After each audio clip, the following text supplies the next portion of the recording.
aqui no livro de Atos, capítulo 2, no versículo 41 adiante, fala sobre uma igreja, e aqui a gente vê a igreja de Atos dos Apóstolos, ou o livro de Atos dos Apóstolos, é o único livro da Bíblia que ele não tem final, ele não tem bênção apostólica. Ou seja, o livro de Atos dos Apóstolos é um livro aberto, ele não está fechado. Os outros livros terminam com uma saudação, terminam com uma bênção apostólica, termina como nós vemos, que Deus abençoe, e assim o Senhor falou, mas o livro de Atos não termina. O livro de Atos é um livro aberto. Então, significa que esse livro de Atos continua sendo escrito através da igreja. E nós aqui do Valparaíba, ou outras igrejas também que pregam a palavra, continua construindo o livro de Atos dos Apóstolos. Ou seja, ele não é fechado, ele é um livro aberto, significa que ele não está fechado. Significa também que o livro de Atos dos Apóstolos, ele é um livro que não é um livro que mostra a perfeição da igreja como pessoa, mas ele mostra uma igreja amada, uma igreja que descobriu como agradar a Deus, servir a Deus e servir ao próximo. Então, baseado nisso que estou falando para vocês, a gente olha e vê que é uma igreja que está em constante crescimento. Começa com um, que era Jesus, depois vai para 12, que Jesus escolheu, depois dos 12, você vê lá no livro de Atos capítulo 2, que tem 120, desses 120, diz lá no livro de Atos capítulo 1, versículo 4, que o Senhor aparece a 500 pessoas, então nós temos ali 500 ou 620 pessoas já. A igreja já começa com 500 e poucas pessoas. Depois, Pedro está lá com 120 reunidos, pregando a palavra, de repente o Espírito Santo vem, enche todos com o poder, todos começam a falar em outras línguas, são cheios do Espírito Santo, eles abrem a porta e saem para fazer aquilo que Jesus Cristo havia ordenado no versículo 8, recebereis poder, quando haja vindo sobre vós o Espírito Santo, então sereis as minhas testemunhas, mas fiquem lá em Jerusalém até que do alto vocês sejam revestidos de poder. Então eles recebem esse poder e saem depois que recebem ele, abrem as portas e tem uma quantidade de gente de todas as nações que estarem visitando a Israel, a Jerusalém, porque era a festa de Pentecostes, uma festa importante. Israel tinha 3 festas importantes e uma delas era a festa de Pentecostes, das primeiras colheitas.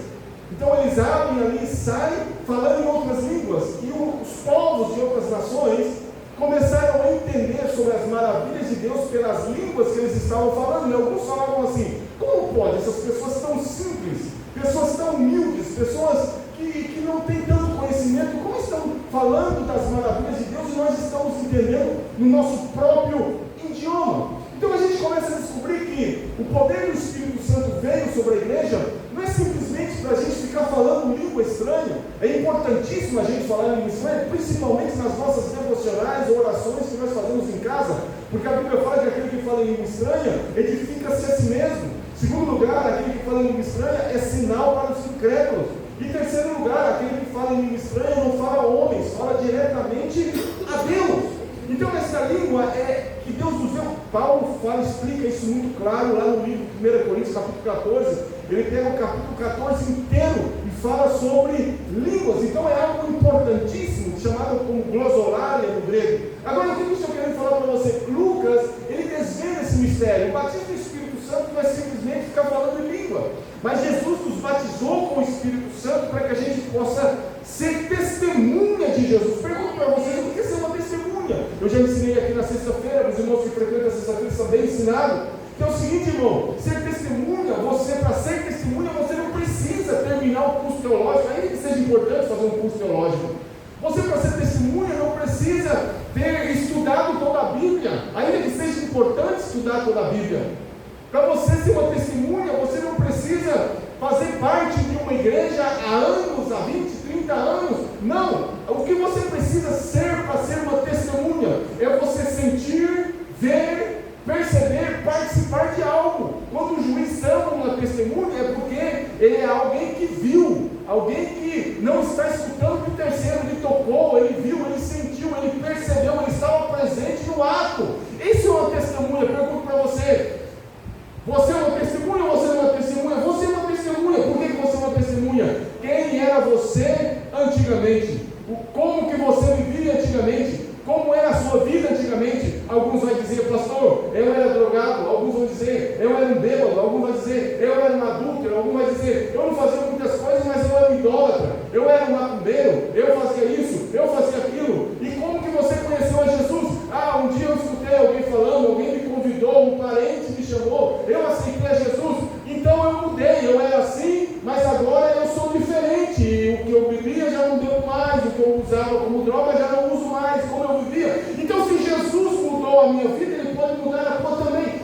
Isso é ser uma testemunha, e é isso que Jesus está dizendo. Recebereis poder quando haja vindo sobre vós o Espírito Santo. Então sereis não pregador, não teólogo, não mestre nas Escrituras, mas vós sereis as minhas testemunhas. O que o Senhor fez na tua vida, querido? Como é a tua vida?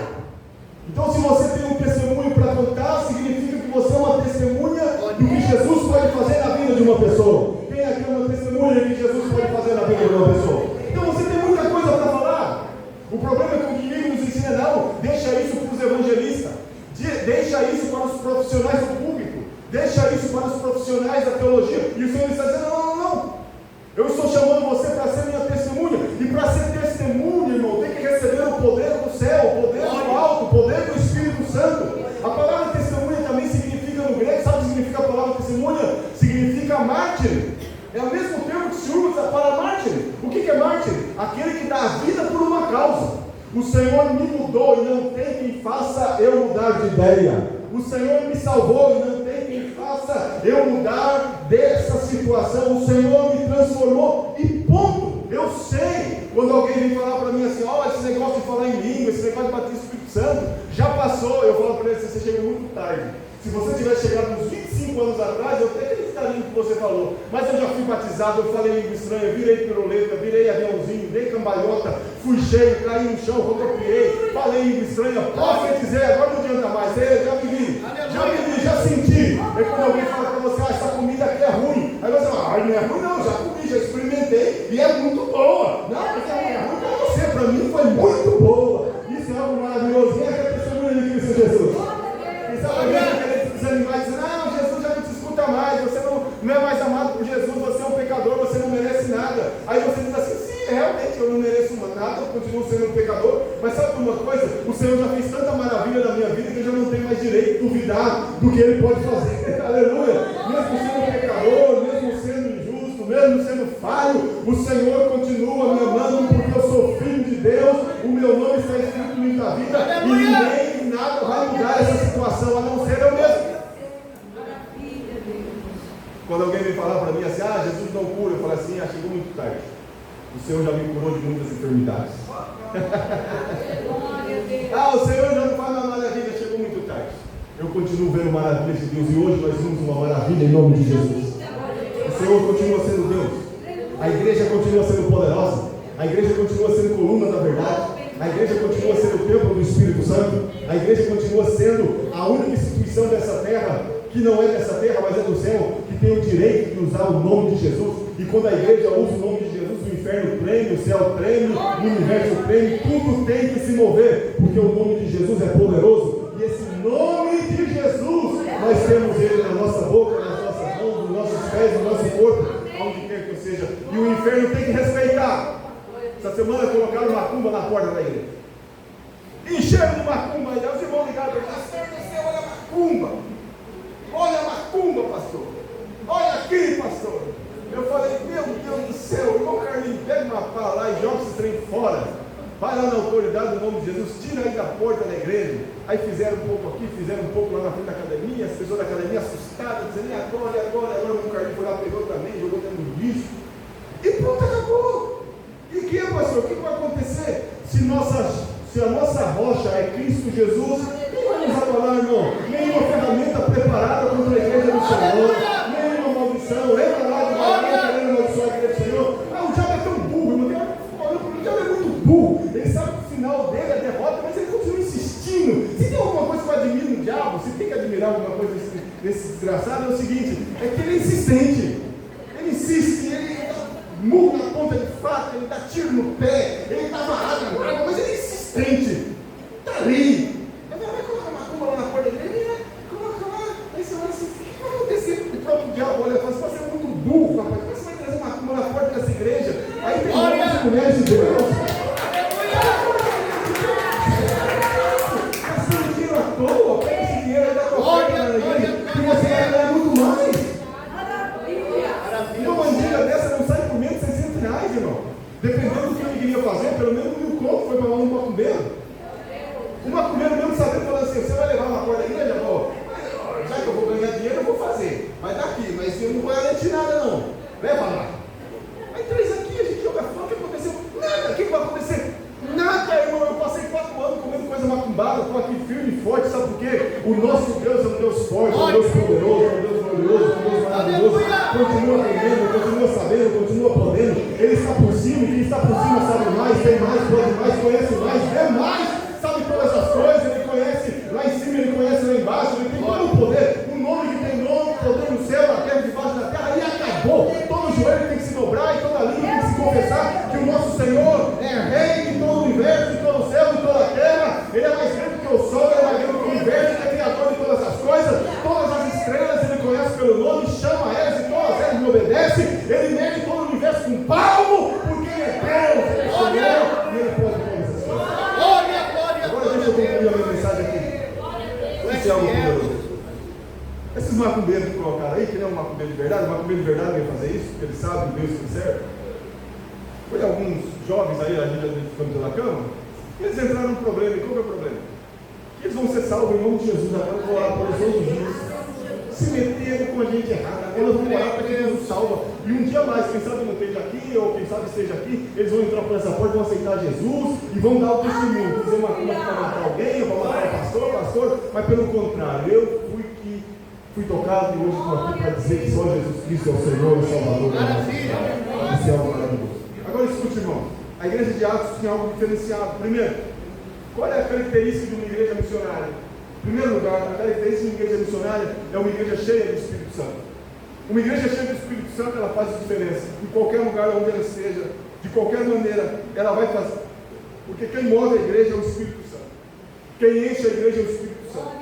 Quem toca no coração do pecador é o Espírito Santo. Quem convence o homem do pecado, da justiça e do juízo é o Espírito Santo. Quem nos guia em toda a verdade é o Espírito Santo. Quem nos faz glorificar a Deus é o Espírito Santo. Quem nos regenera é o Espírito Santo. Quem nos faz entender a palavra é o Espírito Santo. É o Espírito Santo que nos capacita, é o Espírito Santo que nos ajuda, é o Espírito Santo que nos guia, é o Espírito Santo que nos santifica, é o Espírito Santo que nos purifica, é o Espírito Santo que nos orienta, é o Espírito Santo que nos guia, é o Espírito Santo que está conosco, é o Espírito Santo que nos protege, é o Espírito Santo que intercede por nós com gemidos inexprimíveis, é o Espírito Santo de Deus que veio ao nosso lado como um outro Consolador para estar conosco para sempre. É o Espírito que nos faz entender essa Escritura, é o Espírito que nos faz entender que somente Jesus Cristo salva, somente pelo meio do Espírito nós conseguimos dizer que Jesus Cristo é o Senhor. Então esse Espírito Santo ele vem sobre a igreja, toma a diretriz da igreja, orienta a igreja, e diz a palavra que a igreja começa a viver o sobrenatural. Diz aqui que os que de bom grado, versículo 41,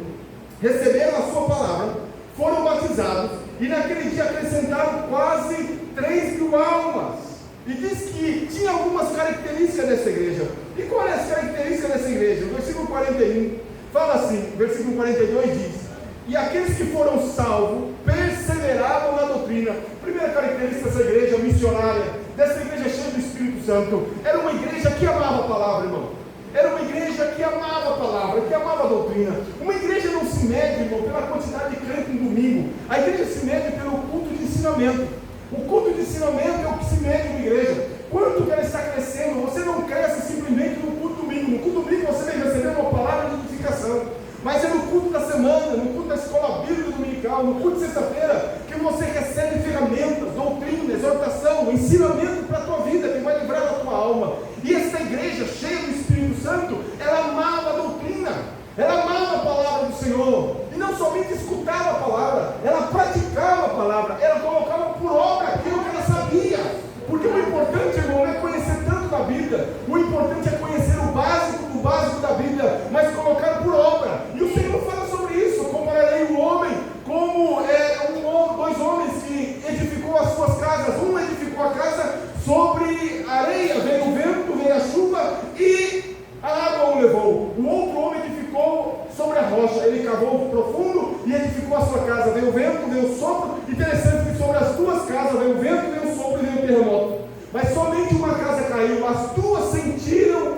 baque, mas somente uma casa caiu. E o Senhor faz uma comparação. Eu comparo o homem que edificou a sua casa sobre a rocha como aquele homem que ouve a minha palavra, aguarda e a pratica. E Tiago nos ensina mais quando ele diz assim: olha, não sejam somente ouvidores da palavra, mas sejam praticantes da palavra de Deus. Porque não basta somente ouvir, é pôr em prática. Hoje eu quero desafiar você em nome do Senhor Jesus Cristo a escutar a palavra, a ler a palavra, a meditar a palavra, mas sobretudo aplicar esta palavra na tua vida. Se o Senhor falou contigo, obedeça. Se o Senhor te mandou fazer, faça. Se o Senhor te disse para não fazer, não faça. Se o Senhor disse para você ir para a direita, vai. Se o Senhor falou para você ir para a esquerda, vai. Se o Senhor falou para você ficar, fique. Esta palavra é a tua bússola. Você não é um barco à deriva.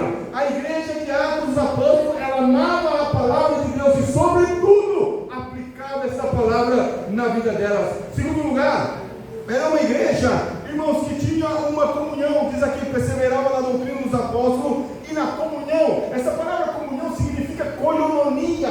O que é koinonia, pastor? Era uma comunhão em primeira instância, vertical. A igreja, ela tinha uma comunhão vertical com Deus. Significa o quê? Era uma igreja que estava constantemente meditando na palavra, orando, buscando intimidade com o Senhor. Irmãos queridos que estão aqui, escute-me por favor, irmãos. Deus está querendo ter intimidade contigo, e a única maneira de Deus ter intimidade contigo é através da oração. A oração não é para mudar a Deus, a oração não é forçar Deus a fazer as coisas para você. A oração é intimidade, é você passar tempo com Deus. Muitas vezes você nem palavra tem, você nem sabe o que falar, mas fica ali aos pés de Cristo.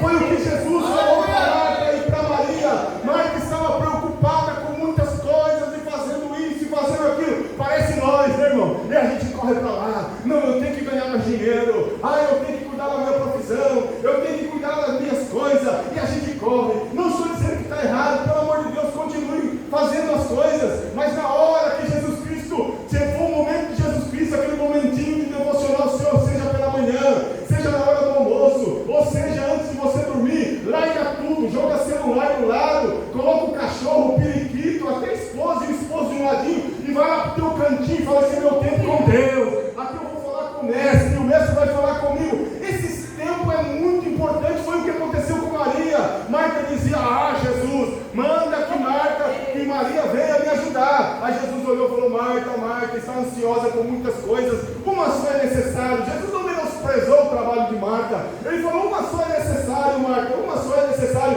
Mas Maria escolheu a melhor parte, pelo qual dela não será tirado. Qual será a melhor parte? A melhor parte é estar com Maria aos pés de Jesus. E Jesus ama a tua companhia. E quando você está na companhia de Jesus, Ele sempre tem uma palavra de vitória para você. Era uma igreja que tinha uma comunhão vertical com Jesus.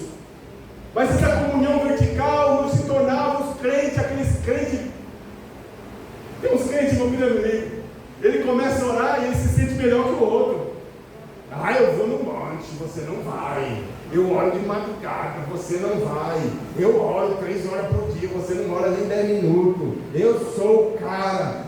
Eu tenho comunhão com o Pai. Eu com o Pai somos assim. É um mistério aí, é o rolo que cresce. Eu sou o raio-x de Jeová porque eu pago o preço. Quem já escutou a pessoa falando assim?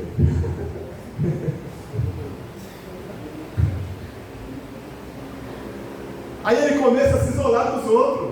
Irmão, comunhão vertical, se não deságua no oriental, não tem comunhão vertical. Se eu tenho comunhão vertical com Deus, com o céu, isso vai fazer que eu tenha comunhão com o meu próximo. Crente que tem comunhão com Deus e não tem comunhão com o próximo, significa que ele já está perdendo a comunhão com Deus.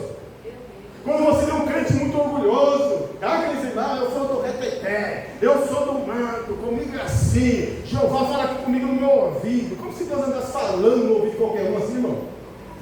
Deus já tem a sua palavra? Claro que Deus fala, eu acredito que Deus fala. Mas não é assim: Deus falou aqui no meu ouvido. Mentira, uma conversa fiada. Deus fala no coração, nem no ouvido é. Ele pode falar com voz de trovão? Pode! Mas para que Deus vai gritando com voz de trovão se a maioria das pessoas que escutam a voz de Deus não obedece Ele? Irmão, quando Deus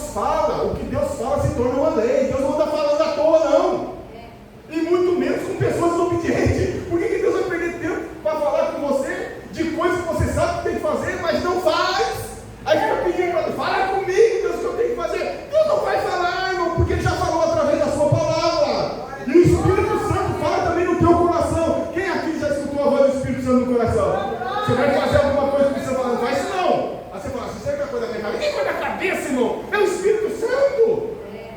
E tem irmão que Deus faz um milagre na vida dele, depois não, eu acho que foi coisa do destino, acho que foi coincidência, acabei de barco, perdão, irmão, não tenho medo de barco, mas irmão do céu, pelo amor de Deus, se você está morando por algo, Deus fez, como é que você vai duvidar? Não, acho que foi coincidência, acho que foi um médico, acho que foi advogado. Como assim? Você não está orando, você não pediu a Deus, você não chorou, Deus aconteceu. Acho que era coincidência. Que coincidência? O teu Deus não tem coincidência, tem providência, tem evidência. É o Deus que nós servimos. Então, se a minha comunhão com Deus no vertical não está desaguando no horizontal, eu se torno um crente orgulhoso, apático, antipático, esquisito com os outros. A gente olha de cima para baixo e fala assim, não está servindo para nada essa comunhão no vertical. Comunhão no vertical leva-nos a ter uma comunhão no horizontal. E é isso que aconteceu com a igreja. Olha o que diz aqui, que ele estava na comunhão, coinonia, no partir do pão e nas orações. Era uma igreja, irmão, que não podia ver o outro necessitado, que ele estava disposto a tirar a roupa, o sapato do pé e dar para o outro. Era uma igreja que amava tanto ao Senhor, que olhava essa comunhão no vertical e transportava essa comunhão no vertical em sopa quente para aquele que estava faminto, em sapato para aquele que estava descalço, em um abrigo para aquele que estava desabrigado, em um dinheiro para aquele que estava precisando de uma ajuda. Qualquer comunhão que você tenha com Deus que não desague no horizontal, essa comunhão não é real com Ele. A comunhão verdadeira é aquela que você passa tempo com o Pai, depois que você sai na rua, olha a tua família, olha o necessitado, e o teu coração vem e diz assim, você precisa mostrar agora esse amor meu para essa pessoa. Então você tira o que tem. Era isso que a igreja fazia, estava no partir do pão. O pão não é só para mim. Quem disse Jesus na oração do pão nosso, do Pai Nosso? A oração do pão nosso, a oração do Pai Nosso. Mas Jesus é o pão da vida, então a oração do Pai Nosso. Quem diz a oração do Pai Nosso? O pão meu de cada dia dá-me hoje. É isso que diz? Como diz? O pão? Então o pão não é só seu. O pão é nosso. Sempre que você estiver comendo, você fala assim, Senhor, quem eu posso ajudar com o pão também? Estou comendo aqui gostoso. Quem é que comeu gostoso aqui? Né? Deixa aquele frangão abençoado que eu ganhei aquele escola no carro. O pastor fez uma maionese, eu falei, casa comendo. Aleluia. Outros aí comeu um churrasquinho, outros aí comeu uma macarronada. Eu não gosto muito não. Mas você comeu aí, eu sei que você comeu, eu sei que você comeu hoje, sim ou não? Teve pessoas que não comeram um ovo frito hoje, teve gente que não teve nem condição de comprar uma fatia de mortandela. Teve gente hoje que não teve condição de dar um leite para o seu filho. Teve gente hoje que sexta-feira recebeu a notícia que está desempregado e ele não sabe como fazer a partir de agora, mas você está aqui. O Senhor tem te sustentado e continuará te sustentando. Então não é o pão teu, é o pão nosso. E termino aqui. Essa igreja era uma igreja, irmão, que estava disposto a dar tudo. Diz a palavra que eles preservavam, versículo 46, unânimes todos os dias no templo e partiam o pão em casa e comiam juntos. O comum denominador de uma igreja missionária: juntos. Eles tinham prazer de estar juntos. Perseveravam juntos. Qual a estratégia do maligno nesses dias? É dividir a igreja, é separar a igreja. Separa a igreja, perde a força. E como separa? Porque muitas vezes a gente foi bem ensinado pela pastora, que aula tremenda, irmão. Você que não está vindo na escola dominical, que preciosidade você está perdendo na escola bíblica. Nós temos uma lição extraordinária. As cartas que nós estamos aprendendo, Filipenses, Tessalonicenses, 1ª e 2ª, é uma verdadeira aula teológica. Que profundidade, que beleza, que alimento. Nós saímos daqui não empanturrado, mas nós saímos daqui querendo um pouco mais. Que tremenda é a palavra do Senhor. A igreja, ela tem que entender que quando o inimigo começa a nos dividir, Ele divide a gente dentro da igreja. Por isso que assim que termina aqui. A gente tem que entender o que é estar em união e o que é estar em unidade. É totalmente diferente. Eu sempre comparo lá no prédio onde eu moro aqui. Tem vezes que eu entro no elevador e tem umas pessoas que andam comigo, eles não querem estar comigo ali, mas por causa do elevador eles têm que estar comigo ali. Dentro do ônibus a mesma coisa. Você levanta de manhã cedo, pega aquele ônibus lotado. Você queria estar com toda aquela gente lá dentro do ônibus? Não. Você tem que estar. Por causa do quê? Por causa da união. O ônibus em si obriga você a estar em união. O elevador em si te obriga a estar em união. A fila lá da UPA, as cadeirinhas te obrigam a estar em união. Mas você não quer estar ali. Você nem quer conversar com ninguém. Coloca um audífono no ouvido, pega o celular, coloca uma música, outros dormem, não está nem aí para ninguém. Você quer mais chegar no seu destino, descer, e nem tchau você dá para ninguém. Você está em união? Sim. Estão juntos por causa de quê? Estão juntos por causa da obrigação de um veículo. Mas você não quer estar ali. A unidade é diferente. A unidade é você estar ali porque você quer, de uma forma voluntária, disposto a fazer, a cumprir a visão do lugar aonde você está. É como um time de futebol. O time de futebol, quando ele não está em unidade, ele começa a perder. Não tem o que faça. Todos têm que falar a mesma língua. Por isso que se usa o termo vestir a camisa. O que é vestir a camisa? Eu não concordo com tudo que o técnico fala. Eu não concordo com tudo que o meu irmão fala. Porque foi bem citado hoje sobre as ferramentas do marceneiro. O marceneiro se faz uma reunião lá entre as ferramentas e as ferramentas começam a dizer: ah, a lixa fala do martelo. Fala, martelo, eu não gosto muito do martelo não. O martelo faz muito barulho e tudo nele é na base da pancada. Aí o outro fala assim: ah, eu não gosto muito da lixa porque a lixa ela é muito grossa e áspera. Aí vem o outro e fala assim: ah, eu não gosto muito da régua ou do esquadro, ele é tudo perfeitinho, ele quer tudo retinho, ele quer tudo perfeito ali. Aí de repente chega um marceneiro, pega a caixa de ferramenta e começa a fazer um móvel. E de repente constrói um móvel bonito como aquela mesa, tudo adornado, e usa todas as ferramentas, o martelo para colocar o prego, o parafuso vai lá e aperta o negócio certinho, vai lá, a lixa e dá o remate. Sabe de uma coisa? A igreja do Senhor Jesus é do mesmo jeito. Aqui tem lixa, aqui tem martelo, aqui tem furadeira, aqui tem serrote, e olha que não é fácil aguentar serrote, não é fácil aguentar furadeira, não é fácil aguentar enxada, nem machete, nem outras coisas, não é fácil aguentar. Mas eu vou dizer uma coisa para vocês: o marceneiro, quando pega essas ferramentas, tem capacidade de fazer um móvel de primeira qualidade. Isso é a nossa qualidade. Então, vamos de pé nessa noite. Eu não sei o que você é, como disse aqui o nosso operador Alexandre. Eu não sei o que você é. E não importa o que as pessoas digam que você é. Ah, é muito grosso. Ah, esse aqui é muito perfeitão. Ah, esse aqui é o sabe tudo. Ah, esse aqui não sei o que. Aí o marceneiro vem, pega todas as ferramentas e faz um tremendo móvel. O Senhor está usando cada um de nós aqui, irmãos. O Senhor está usando cada um de nós aqui para iniciar algo espetacular. Amém? Depois eu vou estar orando pelos aniversariantes da semana, para terminar. Feche os seus olhos. Você é a igreja do Senhor Jesus Cristo. O Senhor te fez testemunho. Não precisa de muita coisa para ser testemunho. Somente ser cheio do Espírito Santo e falar aquilo que Deus fez através da tua vida e continua fazendo através da tua vida. Senhor, eu oro pela tua igreja. Eu oro pelos irmãos que estão aqui. Senhor, te peço que essa semana seja uma semana, Senhor, repleta de favor e graça.